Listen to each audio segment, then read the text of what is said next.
got news for you. Yes, I do. I'm like your angel of love, girl. I've come to see you through. So when you cry, let me wipe your tears. When you're scared, I wanna be there to calm your fears. When you're in need, baby, ring my phone. I'll run right over and we'll make love all night long. Hey man, never mind. I'm not even not gonna give y'all no trouble, man. Glenn, what the hell is going on behind you? I thought you weren't gonna give us any trouble. That's just a legitimate question. It's the last show, supposedly. So I decided to like spice it up with little lights and everything. So in my protest lights. Okay. You said supposedly. Yeah, because Raj and Keisha, I'm like, okay, I don't know what calendar they're on, talking about a summer break, and spring hasn't even started yet. And we never go on break before Aries season ends. So y'all are trying to do this conspiracy. Y'all trying to keep me and Rob from celebrating these next 6 weeks, which we do. So that's part of the problem right there. And I think Keisha and Raj are using those stone calendars that they used back when they were in high school in the 70s. And that's Wow. Well, that took care of that. That's not me. Yep, it's you. Robert, you're supposed to be on my side here. They're stunting the celebration. They are stopping the celebration. Why are you not protesting? How is it me? What's coming from Sean? The echo. You don't hear it? I don't hear an echo. Oh my God! You hear? You've been drinking. Do you hear an echo, Sean? Yeah. Okay. Is it me? It could be you. Talk, Sean. Talk, Sean. Well, I still hear it. You still hear it? Yeah. Then it's not me. Yeah. It's not Testing me, production 1, 2, 3. team. Don't blame me. You're just jealous. Yeah. Testing 1, 2, 3. Yeah, I've done everything I can on my end to confirm that it is not me. Robert, how much did you have to drink before the show? You're the only. His eyes look a little heavy. I'm drinking water right now. Yeah. Okay. I tell you what. Should we just go on and bring Troy in while this? Maybe we should be taking a summer break because the show has never started like. Yeah. Or I can go out and come back in if you think it's me. I mean, go out. Come back in if you want. You get jokes, okay? I don't want to pressure you. Yeah. I was thinking we might take you out and bring you back in. Production team. Hey man, I give you that option every see, it's Glenn. Now there you go. So yeah, how about I think now? it's you, Glenn, because we don't hear it anymore. We don't hear it. I'm scared if I go out, Roger won't let me back in. But I'll do Well, it anyway. that's a fair concern. Well, it could be your system. Might be them damn space lights you got up. I'll be back. The ratings are going to go down for a minute, though. I just warn you. Just do what I do and mute when you're not talking. There you go. See, that's better. All right, there we go. That's much better. Ooh, a reason to put Glenn in check. Isn't that nice? Because we never really have that. Production team. I'm gonna go out and come back in. I see. Just for that, I'm gonna go out and come back in, make sure it's fixed. Because you talking that noise, I'll be back. Production team. While we waiting on the Renaissance man to get it together, I'm just so glad that it wasn't me. Robert was committed to it being me. I was committed. I thought we were friends, man. You heard we are, brother. We are. You hurt my feelings. Production team. Let's do it. Ladies and gentlemen, tonight we have Mr. Troy Sandidge. That's right, the hype man himself. But he does more than that. He's an entrepreneur, a businessman. That's right. And what does he do? Well, his business is helping your business scale strategically. Want to know how? Get his book, Strategize Up. Man, everybody seems to have a book on this doggone show. Oh, there you go. You got to take a picture with the book like it's a little puppy or something, just laid out in front of you. Anyway, it's a great book, great man. You want to sit at the top of your game on your throne? Do that. Here he is at Inbound 22. Look at that. Viola Davis bringing him flowers after he speaks. Now that's a mic drop. Ladies and gentlemen, welcome to the cave, Mr. Troy Sandidge.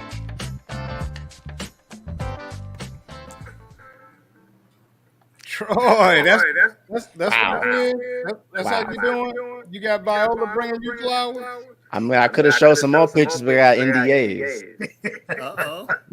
Okay. All right. Glenn.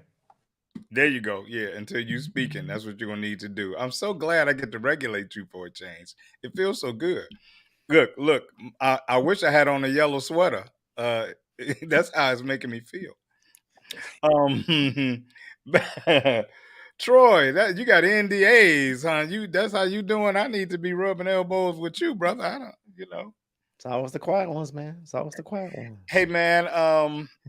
I don't know if you've been watching the show or you've watched the show before, but why don't you take 30, 45 seconds, man, and tell the viewing audience a little bit about you and where they can find you and where they can support you. Well, the great thing about marketing, anytime someone say, how do I find Troy? Well, it's in the username. Find Troy, findtroy.com. Find Troy across all social media channels. An award-winning growth strategist, author, serial entrepreneur, 4-time agency builder. Got a little decent podcast going on. We just dropped 500,000. As far as downloads, milestone reach as of today, I've launched 35 brands, generated over 175 million for brands worldwide. MC, a lot of fun things, but I'm just a pretty chill dude. Yeah, I want to give you credit for dropping that number so casually. What'd you say, 500,000? What'd you say? 500,000 downloads. Yeah. Just dropped it casually like it wasn't no big deal. All right. We got higher goals. You got you have a website that you would share with the audience where they could come and find you? Sure. Findtroy.com is my website. idigress.fm is my podcast. Yes. That's awesome, man. That's awesome. Okay, man. Well, look, we're looking forward to chopping it up with you, man, on this last show before summer break. Glenn, even though I do agree with you, it's not summer yet. I don't know. I'm not sure where. I know. I don't know where they're working. Maybe summer early. Maybe it's just a break. It snowed last week. They're talking about summer. What is up with our producers? Hey, man, I'm just being obedient. That's what the producer called it. It's time for a wellness check on our executive producers. That's all I'm saying. Hey, man, well, Glenn, you definitely know I can't not mention the fact that they indicted your favorite president of all time, a Manhattan Supreme Court. Am I saying that right, Glenn? You're just gonna take advantage of this muting Glenn thing. You're gonna milk this tonight, aren't you? Good luck. Okay. For those who don't know, during the 2016 campaign, it was alleged that Trump paid porn star Stormy Daniels $130K in hush money. That's been looming over him for so long, but as I'm sure I'm not the only one who did not think that it would happen, that he would ever be indicted for it. But I guess Manhattan was like, hey, the hell with the orange man, and he's been officially indicted. So I don't know. Glenn, I'd be interested in what you think, how far you think it's going to go. It is historic. It's the former president that's ever been, indicted for on criminal charges. So, yeah, it is. It's the first president ever to be indicted. I don't know. We don't know how long it goes. Indicted means you go to trial now, and we see if you're guilty. But he gets to do the perp walk, fingerprints, and the mug shot. So that ought to be a media event right there alone. So We'll see what happens. I mean, Congress is lining up. The Republican congressmen are lining up to support him, and I saw Mike Pence was on TV talking about this was a travesty of justice and all of this stuff. So everybody's giving their talking points right now, but we'll see what happens. It'll change once Pence announces for president, and You think that's going to happen? Start to read. Yeah, he's going to run for president. Yeah. You said he gets to do the perp walk. So Yeah, Trump has to do a mugshot and all the other stuff? Yeah, when you're indicted, you have to go get fingerprinted, and they release you on your own recognizance, usually for like a grand jury thing, because it's white collar crime. So not like he shot anybody or anything. Right. Yeah. But you still get the mug shot and the fingerprints and the arrest and the release. Can they get that expunged at some point? I don't know. Actually, I don't know, because it's a state charge. Maybe he might not be able to pardon himself, because he would do something like that if he became president again. What's the and again, Troy, Glenn is our mute yourself, Glenn, real quick. He's our resident political head. I gave him that title because he has a big head. I don't know if I don't know what your political acumen is, but I am curious. Why is Manhattan significant? Is that where he was when he made when he paid her? That's where he lived. Remember, he lived there. Okay. Yeah. What about you, Troy? Are you into politics heavy? Do you care? What do you think about it? Well, I can legally say I have represented some individuals. I have helped people get into office at the local and state level, and I have worked with some national political organizations back in my day. So that's what I can say. Well, my opinion is it depends, and we'll see. I think the media is going to push. There's going to be a lot of frenzy. A lot of people are going to get a lot of attention. It's going to be a constant conversation for the next 2 to 3 months. We're going to see if it escalates even higher. We'll see how the audience responds. Twitter's going to be crazy. We all know how that goes. And at the end of the day, to just keep your peace, keep scrolling. Hey, man, to your credit, you don't look old enough to be able to rightfully say back in the day, but we're going to let you. I'm an old soul in a young person's body. Is that what it is? That's partly what it is, but I've already have my life pretty heavy. So, well, Robert is an old soul in an old body. So Robert look better than me. I'm trying to get his skincare routine. That's a filter. He got a filter on. We don't want. Hey, man, not to. Well, I guess to change the direction pretty dramatically, but I've been sitting on a conversation for quite a while because I thought it might be a little flammable. But I want to ask you guys. I saw something weeks back. It was a sister, and typically when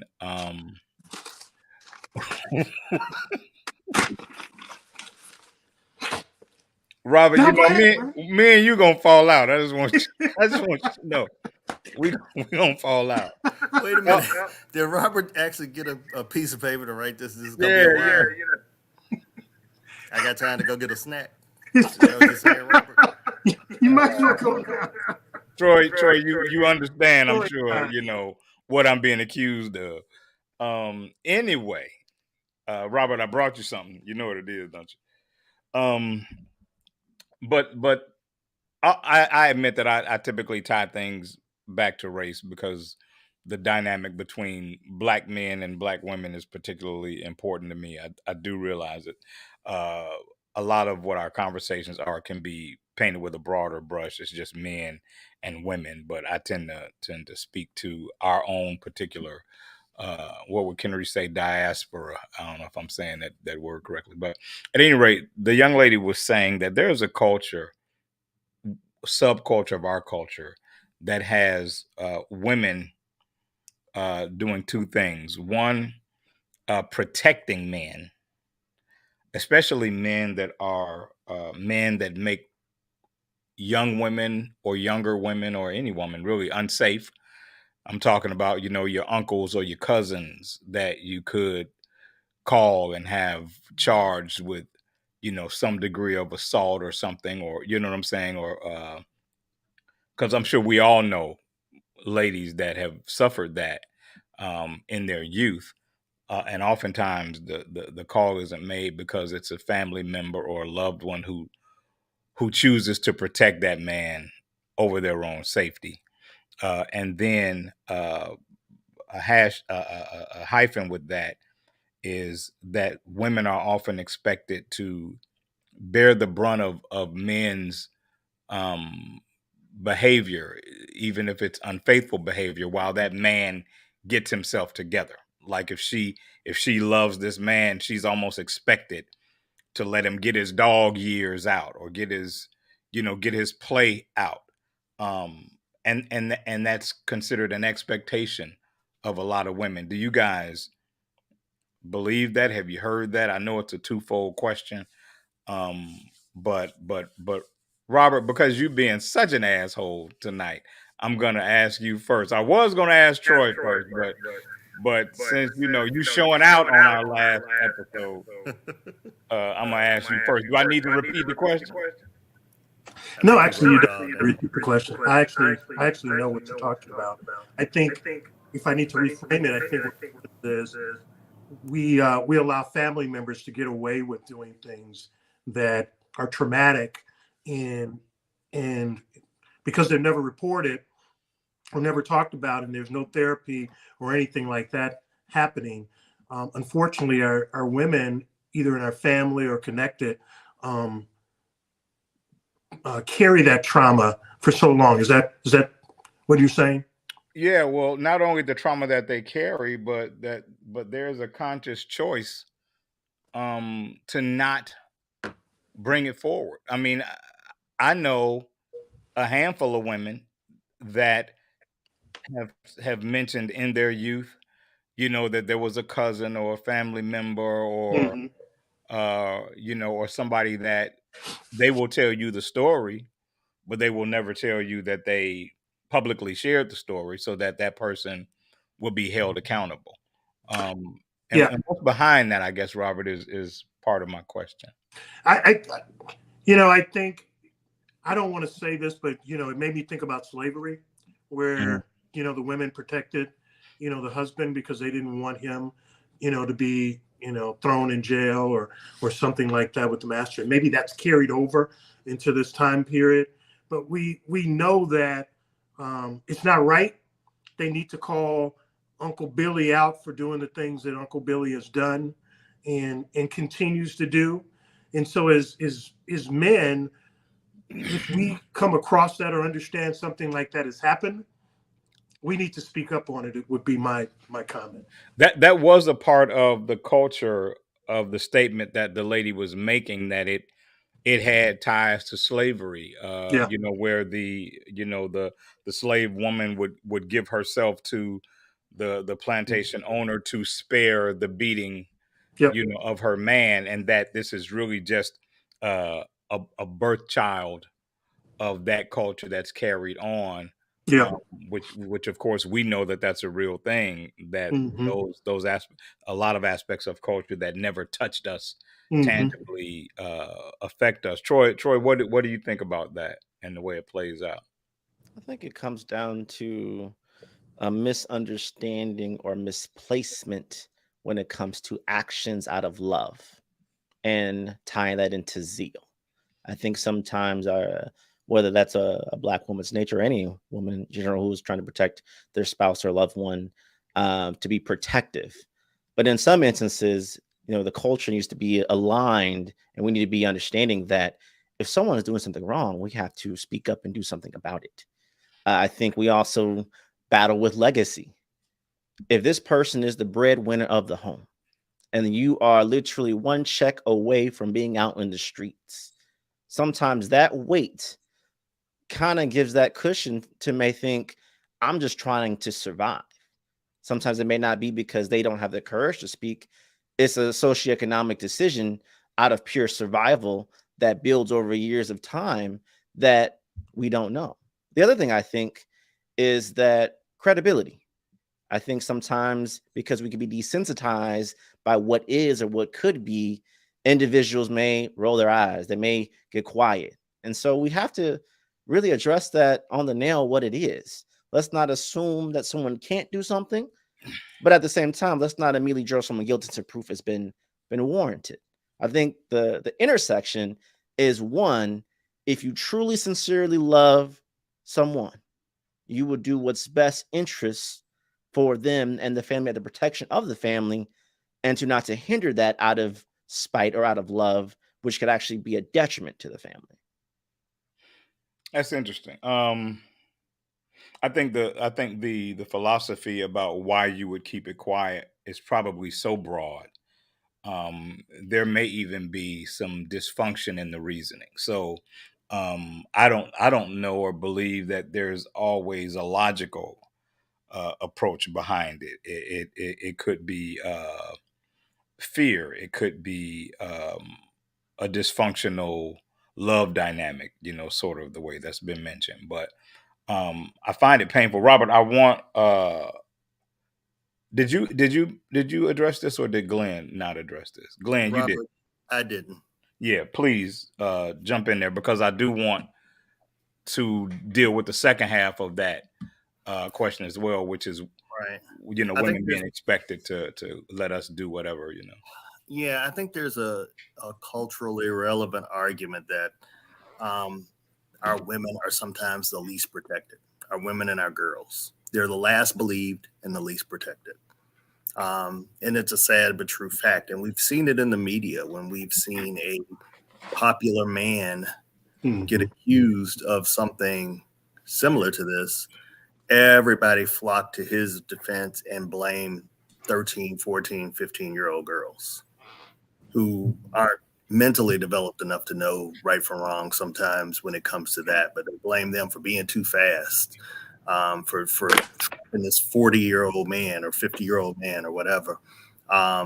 So there's a prevailing disbelief of girls and women in our culture. And that has a profound effect on family, that has a profound effect on mental health, that has a profound effect on relationships. That carries through. Those memories of childhood carry through, and they don't get past them without real professional help. So we're creating a culture of women not feeling protected, not feeling believed, not being trusted when they're being violated. And I'm not saying it's throughout everybody or everybody's doing it, but I'm saying that it is still strong. Part of it is protecting the man. I remember a woman saying one time, well, it's better to have half a man than no man at all. Meaning you will take 50% of his BS and keep on moving with it. If that BS includes what you just mentioned, Sean, then they would take that and keep it going at all costs. So let me give you this as another branch, because I totally hear and understand what you're saying, and you may process this as the same mechanics. But as many women as I know that have experienced it and kept it a secret, I know as many women that shared it with particularly their mothers, and the mothers didn't support them. Right. And that's my point, that there are a lot of women, the women that they think they can trust and turn to, that don't believe them or don't support them or tell them, don't tell nobody, just stay away from him, or whatever, whatever excuse they can make for the man. And that's wrong. And somebody needs to tell that girl. And sometimes you need to tell that woman who had to live with that, who had to grow up with that secret, that your mother was wrong, or whoever told you not to tell was wrong, and they were wrong for violating you, and you did nothing wrong. Women need to hear that. Women still need to hear that to this day. There are women that are 40 and 50 years old that are still trying to process what happened to them at teenagers. And like I said, it's a ripple effect. I know some, and I know some that not only did the act impact them for life, but the fact that their most trusted female source didn't support them impacted them for life. Right. So it's such a and and in a weird way, the conversations that I've had, there's more hurt in the failure of that selected person to support them than there is in the actual assault itself, because I guess there is an unfortunate expectation. I wouldn't say expectation, but it doesn't surprise you that a man would act out. But Hmm. it surprises you that a mother would sacrifice the safety of her child. Right. And it's sad. Some mothers have gone to their graves with relationships that were so strained and broken from incidents like that. Yeah. Yeah, yeah, There are yeah. women that will never be able to tell their mothers what that did to them because it was just too traumatic, or the mother just wouldn't entertain the conversation. Mhm. Honestly, Or they tried unsuccessfully, they tried unsuccessfully. Yeah, it deepened that wound deep in the womb. Exactly. even more. So it's so tragically fascinating, and so of course, at the end of the day, the man is to blame in that scenario. But the psychology that would have a woman support him is really tragic for me. But you make great points though about what they may feel like they're risking, Hmm. um, by making that known. Yeah, I mean, sometimes that the village mentality is warped. Yeah, Your village should be protecting you. Your village should not be shielding your abuser. And yeah. sometimes your village shields your abuser. Well, I mean, so that's American culture.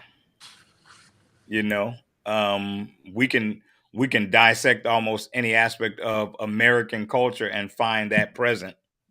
We talk about police and that culture frequently. We talk about systemic racism frequently. If you slice those things and run a CAT scan on them, they all function the exact same way. And it's choosing to see what you want to see based on what pretending to be blind benefits you. It's the same mechanic. So when you flip that though, um and you talk about the ladies that But I think, Sean, and I Mhm. didn't mean to interrupt you, but I No, think no, it, that's it all right. happens in other cultures too. I mean, if you look at the Me Too movement and Mhm, the number of women that came out across culture with mhm, stories, mhm, I think it's a universal problem that women have now. mhm. Not taking away that African American women may have it worse, just because of the nature of us coalescing around each other and trying to protect those family secrets. Yeah, I really think that I can think of some cultures just closing my eyes that probably have it worse than us. But go ahead. I'll cut you off. No, I think it's universal for women. It's a challenge for women everywhere, and Me Too talked about that, and now there are people that are trying to demoralize the Me Too movement because there was some women that came out and said something that wasn't true, or they like, well, haha, there's my one out of the 700 that actually had real stories. You take the one and say, oh, see, I told you this was all fake. Yeah, You yeah, know, yeah. That reminds me of, well, what you said reminds me of something else that I'll share. But that reminds me of what Dave Chappelle said in one of his specials, and he basically talked about how preoccupied with sex men are, and how much we're pursuing it almost in so many of our interactions with women, and he framed it in the sense of the power that women are carrying because they're carrying this thing that men want. And then he was like, now imagine that you always have it 24 hours a day, the thing that this audience wants the most of you.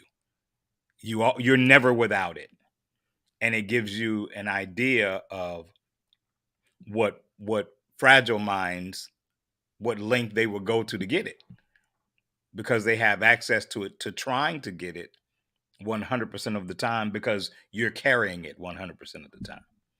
And it just, lets you know how primitive we really are as humans, as educated and developed as we are. There's a big part of us that's still amazingly primitive. And it made me laugh when you just said that, because I saw a clip, a stand-up comedian earlier today, and he was saying that he was dating a white woman, and he was saying that he had dated nothing but sisters his entire life. He dated 36 sisters, and the minute that he dated this white girl, it was like that defined him. And women were like, I knew it all the time. I knew you were a sellout. And he was like, I did this one time. I did this one thing one time, and now you want to define me by it. It's just kind of the same mentality. So what do you think about the women that are expected? And again, we've seen this, the women that are expected to wait the man out while he gets ready. In her heart of hearts, she knows he's what degree of bullshit he's on. You don't really know. You know what I'm saying? Maybe you do. I've known some women that knew, but for the most part, you suspect. But if he's a good guy and in every other aspect he's doing what he's supposed to do, there is a culture of women that say, let him get that out of his system, right? I don't think I met any of those women. Oh no, I have, and I know. Yeah, I know, and I know men would never support men doing that, right? Let her go do her thing, until she's ready to marry you. That's not going to happen. Troy, do you know anything, or have you experienced anything with that expected culture that a woman is kind of expected to wait on him to get ready? Because it looks very different. It doesn't necessarily even doesn't have to look like he's doing dirt or not being loyal, but at the same time, you're waiting on him, and you're kind of, if he hasn't done anything wrong, you're expected to wait on him. Is that fair? Is it cool? I find this question and the narrative is different as we, progress to different generations. I think we got, millennials and Gen Z and others on the way. The severity of it all may look different, may feel different. I would just say back in the day, and when I say back in the day, I'm observation as well. Like I'm considering my age, and for that clarity for people, our community, our Black community, is really rooted in church, and so one could say that as the generations come on, that has dissipated a little bit. And so, how you define what you will tolerate, what you will accept before you make an ultimatum. You have all the reality TV love stories out there pushing out narratives, and everyone is just trying to find their own identity of what love means to them and how they receive it and what they give for it, right? And so you put all that into one pot. Everyone has different opinions and thoughts on, a grandmother can say that man ain't no good. Well, that woman ain't no good. And everyone, oh, you can't tell them. Now, granted, we've had that narrative recycled generation to generation, but what it looks like and the wisdom behind it and insights of why they may say that is different. But to each his own. And some people may say, hey, if you love this person and you want to tolerate that, that's your life. That's your time. And other people say, oh, no, I'm going to invest all my energy and time to convince you otherwise, when it shouldn't even be your business. It's like you're just wasting your time. That person's choice, that's their choice.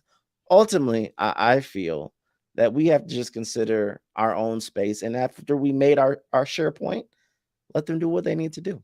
I do think, though, if you have clarified your boundaries of what you want, you have stated declaratively what you need and what you will not tolerate from the jump. If those things are violated, it is your best right to just call it a day. I mean, you say 3 strikes, 1 strike, fool me once, all these different things, but that's where the trap happens, right?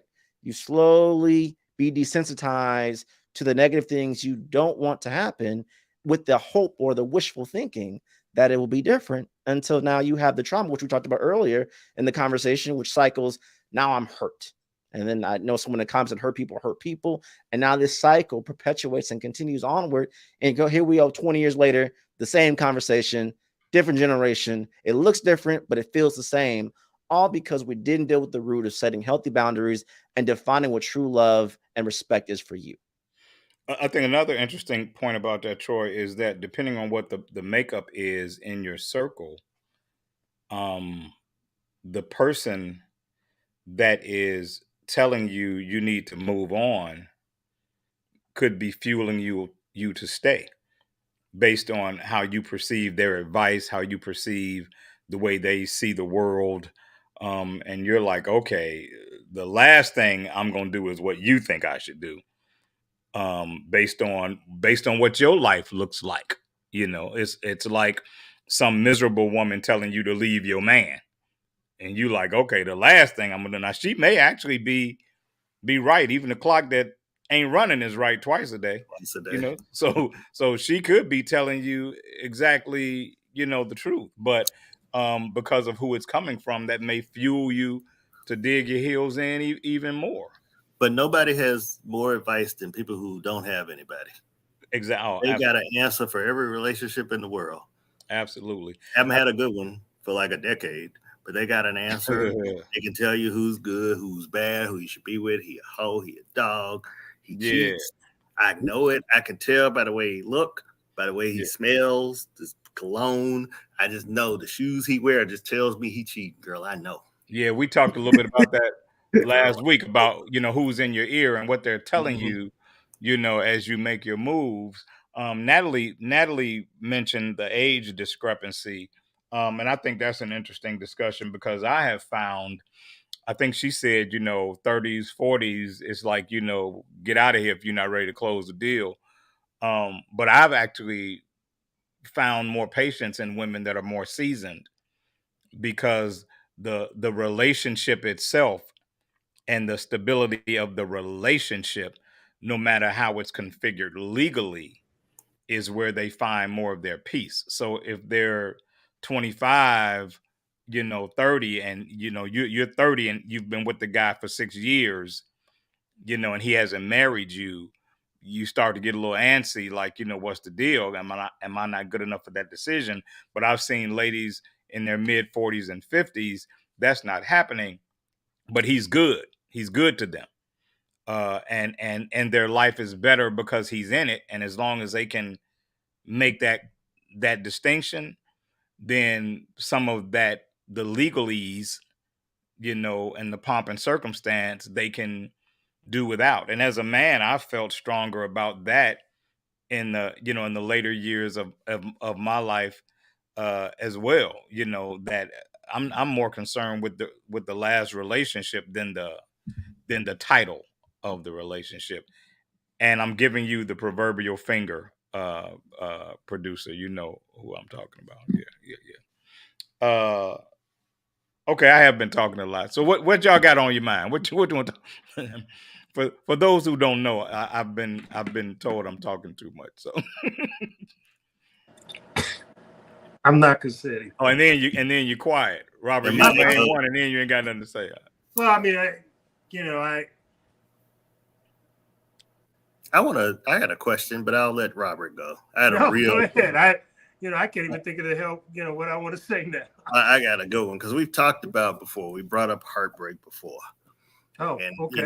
The one that broke your heart and all that stuff. Robert, I know it was Sanaa Lathan when she left you for me. Other than that, though, besides that one, that's a true heartbreak. I know that was real for you. I'm sorry. She kind of chose the best man. Yeah, right. Okay. No pun intended there. If you could go back to that person that literally just broke you down, it's you one-on-one with them, and you could say whatever you wanted to say, let them know how you feel. Would you do it? Would you still do it to this day? Even if you're in a committed relationship, you're comfortable, you're good, you've moved on from it. But if you had the chance, and Mel, too bad Mel isn't here because we know what Mel would say. You know what you did. That would be his language. But if you could do it, would you even take that moment? Would it even be worth it to say, let me just get this off my chest because you broke my heart and you did all of this. I always wondered about that. Women live for those moments with men, but do we even care that much to do that? Troy. You got something? Everybody went to Troy. I love that how they volleyed that over to you, Troy. I remember watching an episode where y'all kind of talked on that, and from my perspective, I wouldn't entertain the thought. I just wouldn't entertain the thought. I just wouldn't do it. I'm not saying that just because I'm on the show and my wife may be watching and I love you, girl. But I really sincerely wouldn't entertain the thought. I think, at least I can only speak from my own experiences, you know, when you go through a series where you're trying to heal, I don't need to say anything else to express that past. I have moved on. And in many ways, though we may not dare express it or declare it, I don't think I would be the man that I am today if that whole experience didn't happen to shape me for who I am. As much as we want to hide from negative experience, in some ways they strengthen you and make you driven. I mean, we instantly we go to the gym, we try to look better, we try to buy something for ourselves. It's like the 4-1. If you ever want to get fit for once in your life, a New Year's resolution, you get broken up at the beginning of the year, you know, by the summertime, you looking the best you ever looked in 5 years, just because you just that driven, you just that determined. I think in the same way, these things do push us on the path to teach us, you know, maybe I wasn't always perfect, or maybe it wasn't always done. You know, you really have to, when you get over the anger and the sadness, you kind of think through it with a clear head and you're like, well, how do I love to learn better? How do I love someone better? And also, how do I love myself better? I don't think we talk about that enough when we focus on relationships of what the man didn't do or what the woman didn't do or what we got to do together, whatever, however you want to define your relationship. Are you making sure you are giving yourself self-love while you're in the relationship? Because if you aren't taking care of yourself, you can't give anything to anyone else. All righty. Now that was Robert, a great answer. That really was. Yeah. Your wife ain't gonna make you sleep on the couch tonight. You did She good. ain't never gonna let me sleep on the couch tonight. Say it. All right. That's how it is. Robert, what do you think about that? Well, I think Troy, you know, hit it out of the park there.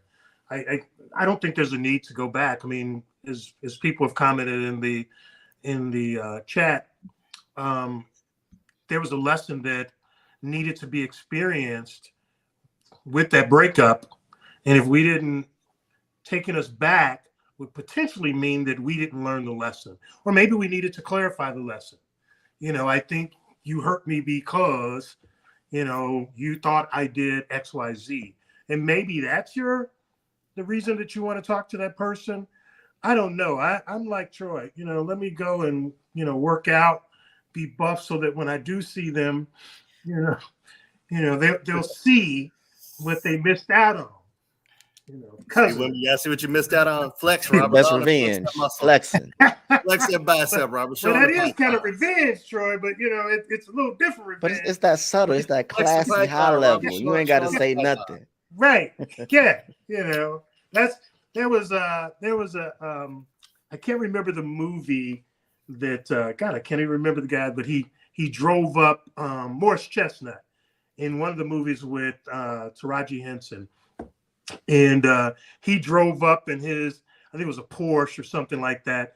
And he got out of the Porsche and he was flexing. And all she could do was put her finger in her mouth. And she's sitting there saying, man, you know, what did I miss out on? I think is that the one with, I think that was that Steve Harvey movie or something. But I mean, it's one of those things, right? You want that kind of stuff to, if you're talking about revenge, Troy, you know, you want to have the nice Porsche and things like that. I just got a little Honda. I'm good. Lies. But Glenn, I know you haven't shared yet, but I, you know, I'm not necessarily that kind of person, but I do understand the person that still is a closure needing person. Because those people exist and they have a right to feel that need. There may be a greater problem in the fact that you need that, but I respect the fact that you need it if you do. But Robert actually made a great point, which he doesn't do often. Uh, See, Wow. which is there may have been some unclear information happening in the breakup, and so maybe you've had to live with the fact that what happened was something that happened with misinformation or not full clarity, or I mean, can you imagine losing someone that you loved over something that they perceived but didn't actually happen? You know what I'm saying? And so I could see there being a need for a conversation in that, because you've had to live with the fact that you chose to leave over something that never even happened. So there are some times where I could see that it being a conversation that has some value, but I think over time, maybe it's the jaded part of me, I've decided people don't really give a damn about you anyway. And so if closure smosure, yeah, so most of the time, if they have decided that their life is better without you in it, then they're not interested in the story of why that was incorrect. And some of that is their own damage. Some of that is them avoiding the reality that their decision was hasty or their decision was unhealthy, and so that happens a lot of times too. that's a bigger part of it. Yeah, they don't want to talk about it because, and I've lived those experiences where people don't want to talk about it because they don't want to own the dysfunction that was a part of their decision. Um, Glenn, was I coming back to you with that, because I had something else I wanted to address? Yeah, but no, I asked the question, so I'm good. So we can go on to something else. Troy, you said something earlier, and I don't know that I disagree with it as much as I want to know what you guys, the other guys, think. You said that a lot of our culture specifically is rooted in church, um, and I believe that was once true. I don't know that I believe it is as true as it used to be. As a former church boy myself, doesn't mean I'm not still a believer. Um, but the church as the headquarters of our community, where a lot of our culture is disseminated, it's grounded. That's ground zero. I don't know that it's like that as much anymore, because you have so many people that are questioning the legitimacy of Christianity, questioning its connection to our culture, and everybody sits in a different seat when it comes to that perception. So do you guys, and Robert, I know you have an interesting religious history yourself. Do you guys think the church has lost its significance in our community, or has it diminished? What do you think? And because Troy introduced that, I'm gonna ask Robert first, because Robert, I know you've moved around in some different circles when it comes to religion. So Yeah, I think that to your point, I think that it kind of goes back to what Troy said about exercising, right? We do it at the beginning of the year, and then we lose, momentum as we go through the year. That's kind of what I'm starting to see with religion. We used to, be very active in traditional religion or traditional church, and we would go, and the mothers of the church would pray with us, or they would protect the women. The girl, that skirt is too.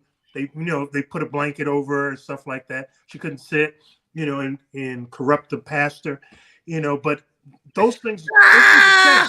The pastor was probably already corrupt. That's why Already, but she going to put the blanket over, baby. she's sitting on the front row, flashing the pastor. the pastor like, Lord, guide my eyes. But I think that way in the Lord is my shepherd. He know what I want. To be a little laying of the hands. You wicked man. But I think that we have lost our footing, as it were, with our spirituality, and the church helped us with honing in on that spirituality and keeping it in the church. Now, who is our source? Because we still talk about our source as God, but if you haven't really talked to God, from a digging deep spiritually perspective, there is the challenge. Well, I think the frailty is hard to ignore, though, that somebody can allege that they are this thing, but then not live their lives in the way that says they are this thing. And, Right. and I think that damages the body of Christ, the church Absolutely. as a whole, especially if you have someone who isn't mature enough in their belief to tie that into human frailty. They expect those people in leadership to be almost perfect in their walk. And so when you're so willing to exhibit a walk that is clearly fractured, then you're doing a great damage to the body, and I think that's contributed a whole lot. I absolutely agree with you. I think you have to think of it this way, though. In the Bible, in Corinthians, Paul preached about the church being weeds, the wheat in the weeds. That scenario where now we look at Christians, we don't know who is a Christian today because they look like those that aren't practicing Christians, right? So it goes to what you just said about, this man is a man, but is he really a spiritual man? Does he speak with conviction? Does he speak with, speaking from the word of God, but does his actions line up with that? And then the other thing that we have to look at as well is that some of us have our view to some point of what we thought happened, with, a situation is not always true. Do you know what I mean by that? And so what I mean, to be clear on that, is because we've carried so much hurt for so long, the things that we're still dealing with, the pain of church, that church hurt. So anything that, the Bible might say, forgive. And then we say, well, I'm only going to forgive, once or twice. But Jesus said 70 times 70, right? To forgive. And the whole context behind the 70 and 70, because you would forget. You're not going to say, oh, I forgave him 69 times. I only got one more. No, the point of it is. Oh, you're not supposed to count? You're not supposed to count. Asking for a friend. You church finger on out of here. I'm sorry. Some people be counting. They be keeping track. Glenn, that may have been one of the funniest things you've ever said. Yeah. That was pretty good. Yeah. Robert was quoting scripture, and I was into the sermon there for a minute, so I had to ask Pastor. Troy, you gave birth to this topic, whether you intended to or not. So I'm curious about what you think. And before you answer, I'll say that I spent a lot of time. I found my way to church late, and so I was in my early to mid 20s when I really became active in church and began singing in church and trying to live my life in a way that made it clear that I was a Christian. And during that journey, it was pastors that disappointed me so much that I started to separate church from my own belief, and said, I don't need their foolishness to believe in the divine that I know exists. And of course, you have a lot of leaders that'll say, you can't do one without the other. Right. But even then, I'm such a cynic that I know my presence is a financial benefit to you. So are you really saying that because you believe that, or are you saying that because you're missing the tides that my presence would provide you? So what are your thoughts about it? Because it's a hypersensitive subject for sure. Oh, I'm sure. And I want to be sensitive, supportive of everyone's own thoughts and opinions for this, for sure. I'd say I premise by saying, think of it this way. And I'm saying this for a reason. If a black man cheats or a black man makes a mistake, it goes public. You know what a lot of people say? That's for everybody. That's a stigma for every black man in America. We know that's not true. Every black man doesn't take care of their kids. Every black man is in prison. Every black man has done this. And we know that's not true. But the media and their perception of one taints everybody else. And it's that perspective, right? So I'm saying that to say we have to keep in mind what we define as church and religion and spirituality. If we're being technical, we're using these words interchangeably and loosely. And we have to keep in mind there's a disparity of education, of understanding, whether we want to say spiritual and biblical quotation from the literal to the clerical and everything else. There's a smorgasbord of people that we don't know the severity of certain things. Therefore, we justify by what we can understand. That becomes our reality and truth until proven otherwise, or maybe we find another disparity. So I said all these nice words to say what? The reality is that we all are trying to find our own truths. And sometimes it's tainted, not by our own faults, but by just where we are in our lives and what we're doing. And that is okay. And that is okay. I think if we are more sensitive to the church from our own past experiences, and there's many denominations, many different things that if you don't know, someone may be speaking because of one denomination and you're referring to a different denomination, and they just align with just church as being, this is what it is. Ultimately, I think with the pandemic, that served as a catalyst to expose a lot. Why? Because church for many of us is just a routine. It's not a lifestyle. It is a community check-in. You check in with your aunts and your uncles, your principal, people down the street. Maybe you're making appearances, so you're gonna have to have conversations later. Or why are you not there? Or why? And let's just call it what it is. It's just a check-in point for some. Yeah, I think the pandemic disrupt that, because if you are about that life, you will be about that life. And if you're not about that life, you can't hide it no more, because it's been a while and everybody know you're just not about the life. And that is okay too. That's your life. That's your choosing.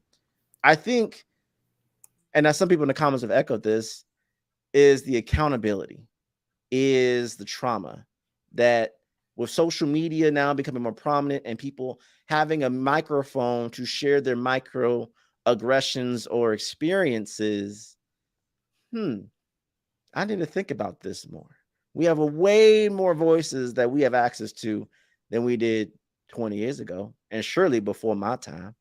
And so have church progress technology-wise? When the pandemic happened and they weren't able to be there, were they integrating technology to create that community still? Were they doing live streams? Were they doing messaging groups?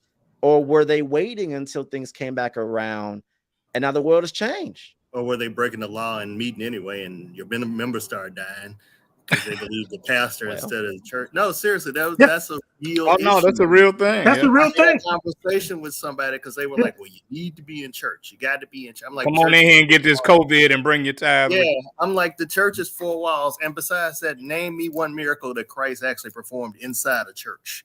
Right. You know, he was never at the First Baptist Church at Gethsemane performing, making the blind to see, making the lame to walk, or anything else. Every miracle he performed is in the Bible. If you read your Bibles, I like to always say that, but for real this time, if you read your Bibles, his miracles were performed outside the walls of the church, outside of the traditional religion and everything else. So you talk about all of this church, but it's really about faith. It's not about walking into the four walls, like Troy said.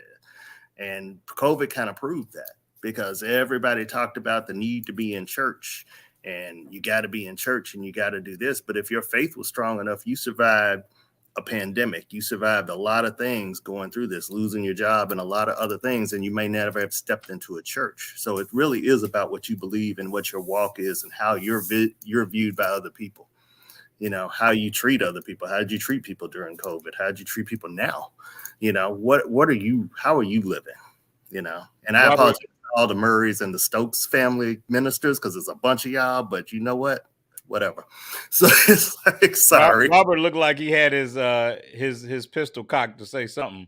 No, I just got my Bible here. I was just going to read the scripture here for us, you know, from Hebrews, the 10th chapter. But I won't do that. I love the Lord. He heard my cry. Hey man, we're just a minute or two over. It kind of got kind of good. But I know that because I ran my mouth so much, I know the production team can edit this as they need to. So I am still going to ask you guys. All right, Robert. All right. Okay. Keep it up. Like you pressing your luck, Robert. Keep it up. Oh, He had that look. Somebody mentioned before I do this. Somebody mentioned that they were hearing that we didn't need church. We needed community, and that's not what I'm saying. I think the church can still be a vital part of our community, but it's got to be led by people who are really about kingdom building, and everything else will fall in line. And I don't think that a lot of that is happening in a lot of churches. We're really out of time, but I do want to ask you guys what you got planned for the summer, since we're looking at our summer break. Troy, you gonna be hanging out with celebrities on NDAs, or what you got going for the summer? Gonna help people make money. Look, or drinking whatever potion that is that's got you looking like you 23 years old. 31. Wow. So just helping people make money. That's your summer plan. That's my summer plan. You got to build that war chest so I can, as Send my you my wife's number looking then. at right If I now, need do what we some need more to money, do. I'm gonna send you my number then. Glenn, what you got going on for the summer, man? You know, once summer comes in 3-4 months, because right now we right in the middle of spring. You have barely really gotten off some good ones, man, tonight. I want you to know. I got some sleep and everything. I'm losing weight. I'm in good shape. My birthday is in like, how many days is my birthday? 16. It don't matter. We're not celebrating. We have a special show on my birthday. I don't give a damn what y'all do. I'm gonna have a show. No, this summer is I'm excited about this summer because there's a lot going on. Wine Crawl is in like 15 cities now, so I'm really excited about that. So, you know, going to launches, doing that, traveling, working, enjoying life. I know there's some wonderful concerts coming up that we're going to, so I'm looking forward to that too, and seeing you guys whenever I can. Yeah, for sure. Robert, outside of you missing being able to smirk and smug while I'm talking, what do you? I didn't take any notes. Planned? I wanted to, but I didn't take any notes while you were talking. What do you have planned for the summer? You know, traveling. Man, I'll be hitting the 6-0 April 10th. So, you know, it's going to like Kevin Hart. Damn. Yeah. No, he meant the 605. Like Philadelphia. That's what he meant. He didn't mean the 60. He meant the area code. He just left out a number. He meant the bar on 60th Street. Yeah, right. 60. Yeah. The 6-HO. That's what it's called. He was taking some vitamins that's gonna make him 6 feet tall. So that's what he's doing. Yeah, he's trying to hit that 6-0. That's what trying to hit the 6-0, right? Good. So I'm looking forward to all of this. I'm looking forward to hitting a beach. You know, I've been working on my body, you know, getting everything together. And I'm gonna hit some beaches and do some international traveling as well. I've got Barcelona and a couple other spots that a friend of mine, his son is getting married. You're going to Barcelona for a wedding? Me too. You going to Barcelona? Me too. Yeah, I'm going to. Really? My little sister's getting married in Barcelona. Yeah. Where else? If y'all was really friends, y'all would know that. Y'all not friends. September. Yeah. I'm hoping to go to Venice as well. There's a Madrid. Going to Madrid and you know, that whole corridor. You know, to kind of I'm trying to put all that together and save my pennies so that I can go. Yeah, my niece, who I adore, is getting married June 17th. So that's basically the biggest event my family has ever experienced, because we all adore her so much. So everything that we do right now is about planning that. And I just took a new employment role that unfortunately is likely to have me on some weekends, which I have to psychologically get myself ready for that, and balancing my photography business through that. But other than that, man, I'm just trying to eat healthy and put myself in a position to live as long as I can live and enjoy love and romance and we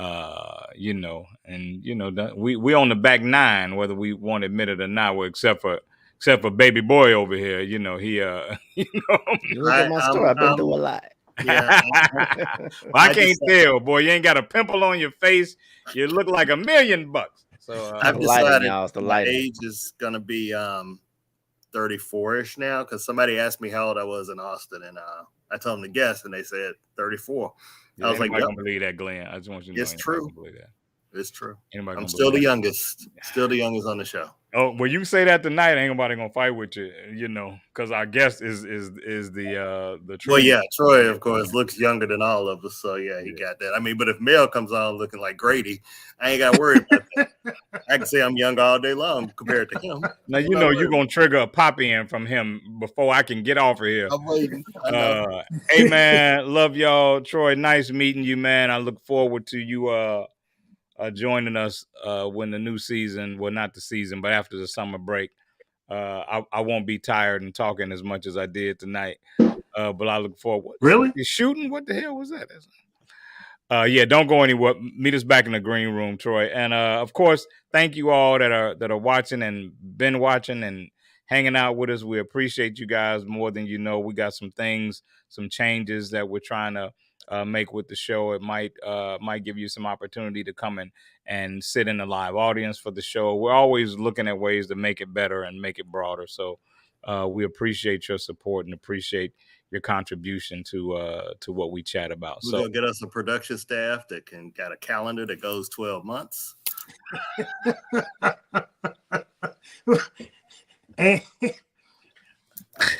oh shit. I think I learned. I'm in Don't trouble. worry. I know I'm in trouble in the green room. I may not be back, y'all, after the summer. Just letting you know now. Like, Hey Roger man, will be fine, for real. for the last time until we back from summer break, it's been live from the cave for sure. There are two type of pipes that a man can give. Okay, I can give the married pipe. The married pipe is I want something from this pipe, right? I'm laying a pipe, but I expect some love, interest. I can show you to my boys, okay? That kind. There's expectations from this pipe. But then we all know there's this other pipe that you can lay that has no expectations. And actually, you don't want anybody to know you laid this pipe. Join us, Indie TV, where you will see the talk shows, movies, drama, action, and comedy. Be the first and see it first.